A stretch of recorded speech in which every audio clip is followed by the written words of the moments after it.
The Sherlock Holmes Stories by Sir Arthur Conan Doyle. The Final Problem. Part 1. It is with a heavy heart that I take up my pen to write these the last words in which I shall ever record the singular gifts by which my friend Mr. Sherlock Holmes was distinguished. In an incoherent and, as I deeply feel, an entirely inadequate fashion, I have endeavoured to give some account of my strange experiences in his company, from the chance which first brought us together at the period of the study in scarlet, up to the time of his interference in the matter of the naval treaty, an interference which had the unquestionable effect of preventing a serious international complication. It was my intention to have stopped there, and to have said nothing of that event which has created a void in my life which the lapse of 2 years has done little to fill. My hand has been forced, however, by the recent letters in which Colonel James Moriarty defends the memory of his brother, and I have no choice but to lay the facts before the public exactly as they occurred. I alone know the absolute truth of the matter, and I am satisfied that the time has come when no good purpose is to be served by its suppression. As far as I know, there have been only 3 accounts in the public press: that in the Journal de Genève on May 6, 1891, the Reuters Dispatch in the English papers on May 7th, and finally the recent letter to which I have alluded. Of these, the first and second were extremely condensed, while the last is, as I shall now show, an absolute perversion of the facts. It lies with me to tell for the first time what really took place between Professor Moriarty and Mr. Sherlock Holmes. It may be remembered that after my marriage and my subsequent start in private practice, the very intimate relations which had existed between Holmes and myself became to some extent modified. He still came to me from time to time when he desired a companion in his investigation, but these occasions grew more and more seldom, until I find that in the year 1890 there were only 3 cases of which I retain any record. During the winter of that year and the early spring of 1891, I saw in the papers that he had been engaged by the French government upon a matter of supreme importance, and I received 2 notes from Holmes, dated from Narbonne and from Nîmes, from which I gathered that his stay in France was likely to be a long one. It was with some surprise, therefore, that I saw him walk into my consulting room upon the evening of the 24th of April. It struck me that he was looking even paler and thinner than usual. "Yes, I have been using myself up rather too freely," he remarked in answer to my look rather than to my words. "I have been a little pressed of late. Have you any objection to my closing your shutters?" The only light in the room came from the lamp upon the table at which I had been reading. Holmes edged his way round the wall, and flinging the shutters together, he bolted them securely. "You are afraid of something?" I asked. "Well, I am." "Of what?" "Of air guns."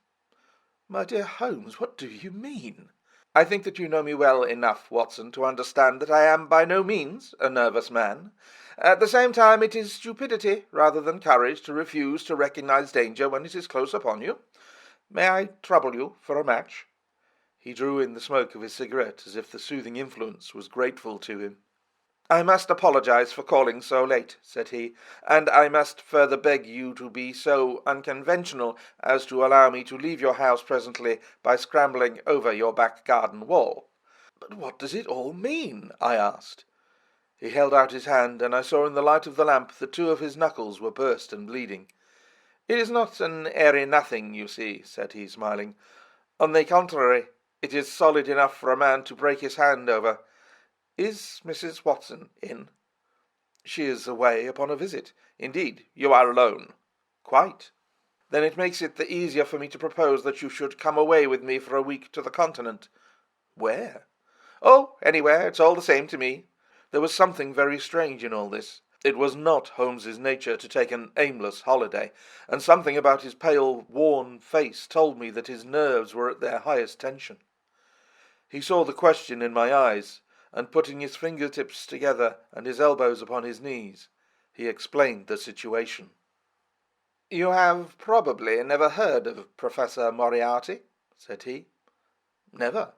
"Aye, that's the genius and the wonder of the thing," he cried. "The man pervades London, and no one has heard of him. That's what puts him on a pinnacle in the records of crime. I tell you, Watson, in all seriousness, that if I could beat that man, if I could free society of him, I should feel that my own career had reached its summit, and I should be prepared to turn to some more placid line in life. Between ourselves, the recent cases in which I have been of assistance to the royal family of Scandinavia and to the French Republic have left me in such a position that I could continue to live in the quiet fashion which is most congenial to me, and to concentrate my attention upon my chemical researches. But I could not rest, Watson. I could not sit quiet in my chair if I thought that such a man as Professor Moriarty were walking the streets of London unchallenged. What has he done, then? His career has been an extraordinary one. He is a man of good birth and excellent education, endowed by nature with a phenomenal mathematical faculty. At the age of 21, he wrote a treatise on the binomial theorem, which has had a European vogue. On the strength of it, he won the mathematical chair at one of our smaller universities, and had, to all appearances, a most brilliant career before him. But the man had hereditary tendencies of the most diabolical kind. A criminal strain ran in his blood, which instead of being modified, was increased and rendered infinitely more dangerous by his extraordinary mental powers.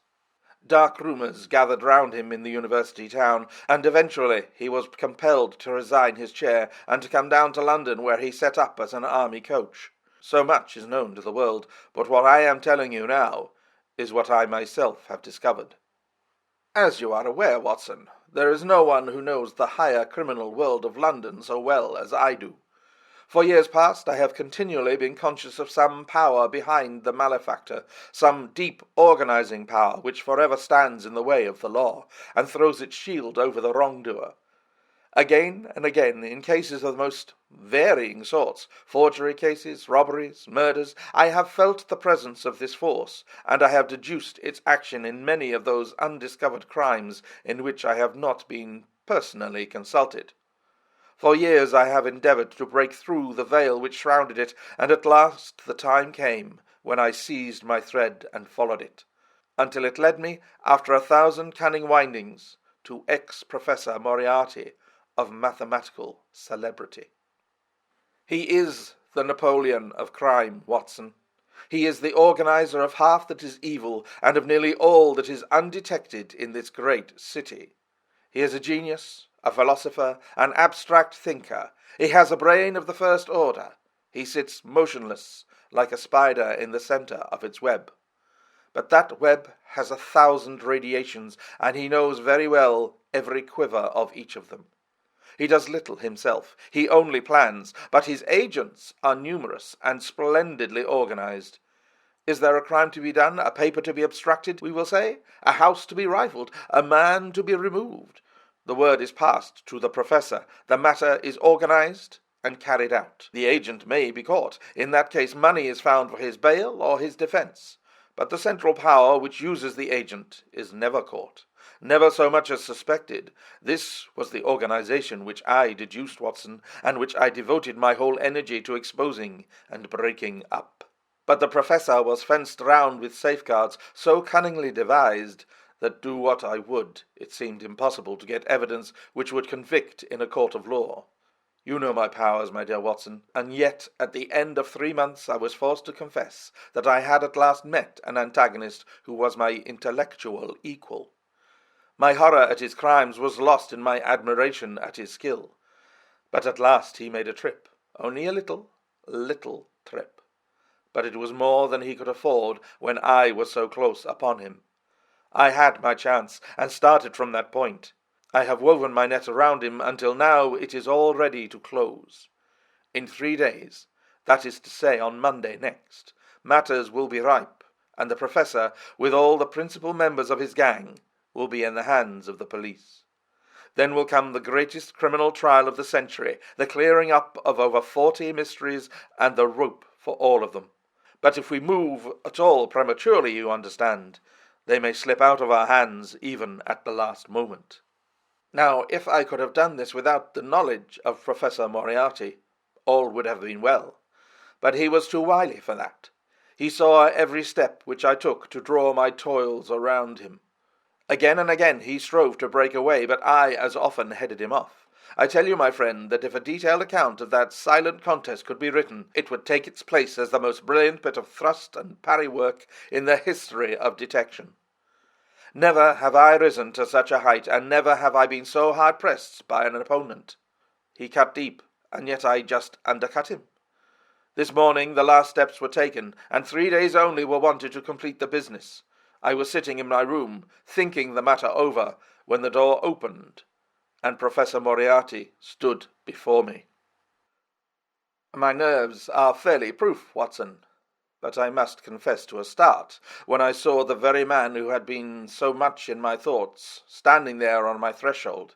His appearance was quite familiar to me. He is extremely tall and thin, his forehead domes out in a white curve, and his 2 eyes are deeply sunken in his head.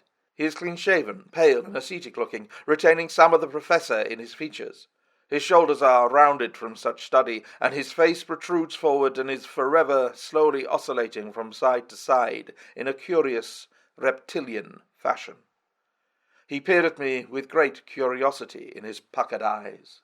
"You have less frontal development than I should have expected," said he at last.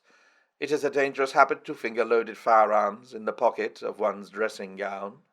The fact is that upon his entrance I had instantly recognized the extreme personal danger in which I lay. The only conceivable escape for him lay in silencing my tongue.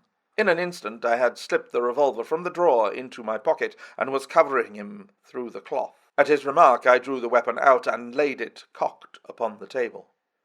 He still smiled and blinked, but there was something about his eyes which made me feel very glad that I had it there. "You evidently don't know me," said he. "On the contrary," I answered, "I think it is fairly evident that I do. Pray take a chair. I can spare you 5 minutes if you have anything to say." "All that I have to say has already crossed your mind," said he. "Then possibly my answer has crossed yours," I replied. "You stand fast?" "Absolutely." He clapped his hand into his pocket, and I raised the pistol from the table, but he merely drew out a memorandum book in which he had scribbled some dates.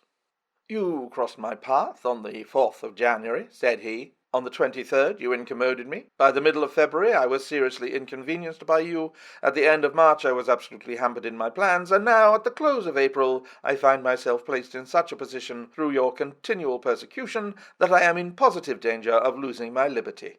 The situation is becoming an impossible one." "Have you any suggestion to make?" I asked. "You must drop it, Mr. Holmes," said he, swaying his face about. "You really must, you know." "After Monday," said I. "Tut, tut," said he. "I am quite sure that a man of your intelligence will see that there can be but one outcome to this affair.